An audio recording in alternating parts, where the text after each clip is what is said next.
इस वीडियो में हम लर्न करेंगे कि एनी टू फ्रैक्शंस को क्रॉस मल्टीप्लिकेशन से कैसे कंपेयर करते हैं।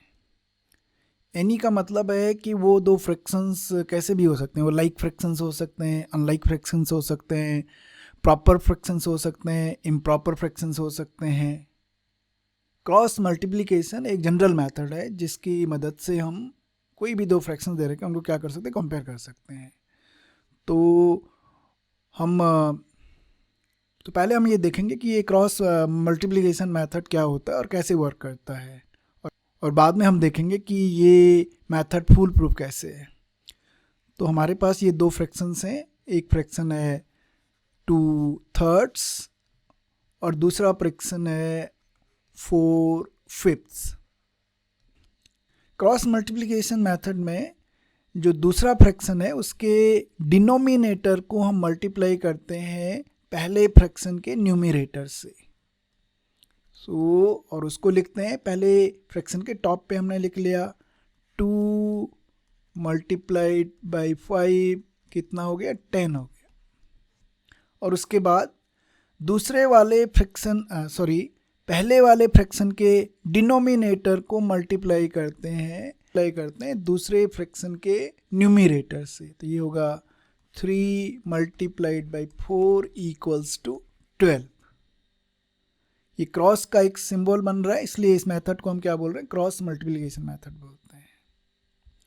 अब ये मेथड बोलता है फ्रैक्शन के ऊपर लिखा हुआ जो मल्टीप्लाई करके जो नंबर आया है, अगर वो ग्रेटर है तो वो फ्रैक्शन क्या हो जाएगा, ग्रेटर हो जाएगा।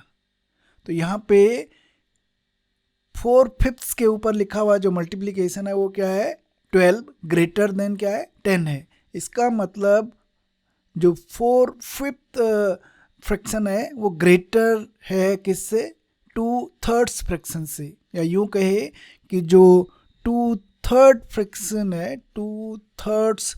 है वो स्मॉलर है, लेस देन है किससे, 4/5 फ्रैक्शन से।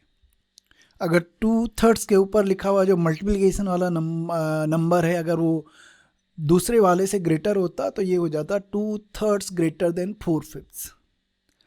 अगर मल्टीप्लिकेशन जो है, दोनों मल्टीप्लिकेशन क्रॉस मल्टीप्लिकेशन इक्वल हैं, तो उस केस में हम बोलते हैं कि दोनों फ्रैक्शंस क्या हैं, आपस में इक्विवेलेंट हैं।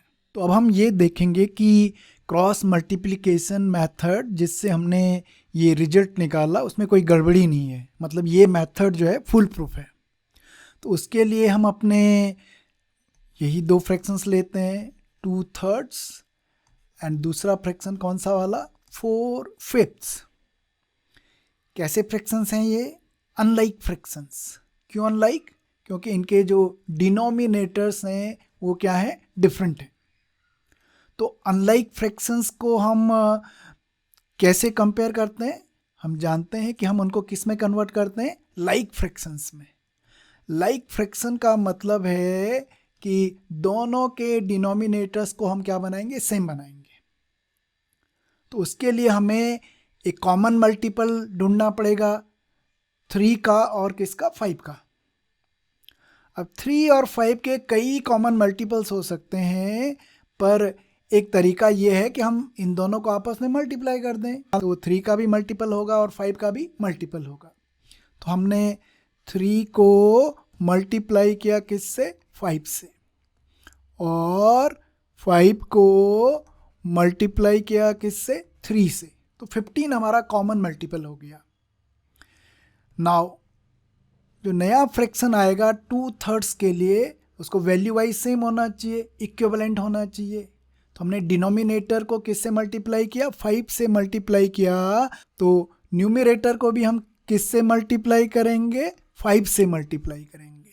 और यहाँ भी न्यूमरेटर को भी हम किससे मल्टीप्लाई करेंगे, 3 से मल्टीप्लाई करेंगे। जो नया फ्रैक्शन हमारे पास आ गया है वो क्या आ गया है, पहले वाले 2/3 का इक्विवेलेंट 10/15 और दूसरे 4/5 का इक्विवेलेंट 12/15। अगर आप क्रॉस मल्टीप्लिकेशन से कंपेयर करो तो यहाँ देखो, 5 से हमने किसको मल्टीप्लाई किया, 2 से मल्टीप्लाई किया, ये 5, सो यहाँ भी तो हमने यही 5, जो यहाँ 5 आया है ये दूसरे फ्रैक्शन का क्या है, डिनोमिनेटर है। और यहाँ जो 12 आया है, यहाँ क्रॉस मल्टीप्लिकेशन में 12 आया है, यहाँ भी 12 आया है। ये 12 कैसे आया था, 3 को 4 से मल्टीप्लाई करके। तो यहाँ भी हमने 4 को किससे मल्टीप्लाई किया, 3 क्या है, पहले फ्रैक्शन का क्या है, डिनोमिनेटर है। बस क्रॉस मल्टीप्लिकेशन में हम न्यूमिरेटर तो निकाल रहे हैं मल्टीप्लिकेशन करके, पर क्या शो नहीं कर रहे हैं, डिनोमिनेटर्स को शो नहीं कर रहे हैं। अब ये दोनों फ्रैक्शंस कैसे हो गए, लाइक फ्रैक्शंस। और लाइक फ्रैक्शंस को हम कैसे कंपेयर करते हैं, उनके न्यूमिरेटर के बेसिस पे। जो न्यूमिरेटर बड़ा होता है वो ग्रेटर नंबर होता है। तो यहाँ पे इन दो फ्रैक्शन में 12 ग्रेटर देन 10, इसका मतलब 12 15th फ्रैक्शन जो है ग्रेटर देन होगा किससे, 10 15th से। सो यहाँ हम ऐसे कहें 10 15 जो फ्रैक्शन है वो लेस देन क्या है, 12 15th के। और ये दो फ्रैक्शंस इक्विवेलेंट फ्रैक्शन है, 2/3 10 15th के, 4/5 12 15th के। इसका मतलब जो ओरिजिनल फ्रैक्शंस हैं उसमें 2/3 जो है 4/5 के क्या है, लेस देन है, छोटा है। यही रिजल्ट हमने प्रूव किया था क्रॉस मल्टीप्लिकेशन से।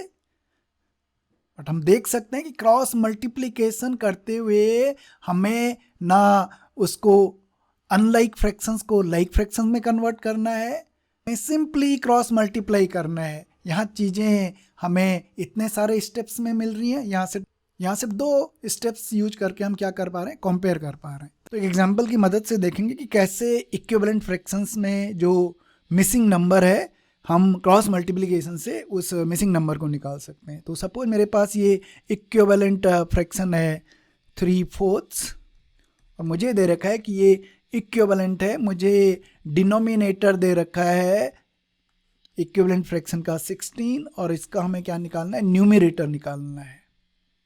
ओके, ऑफकोर्स आप पहला मेथड जानते हैं कि ये इक्विवेलेंट है, तो सेम नंबर से ये 4 से 4 को मल्टीप्लाई किया 16 आ गया, तो 3 से 4 मल्टीप्लाई करके 12 आ जाएगा। पर हम क्रॉस मल्टीप्लाई से कैसे इसको सॉल्व करेंगे, सो हम जानते हैं कि क्रॉस मल्टीप्लाई 3 × 16 कितना हो जाएगा, 48।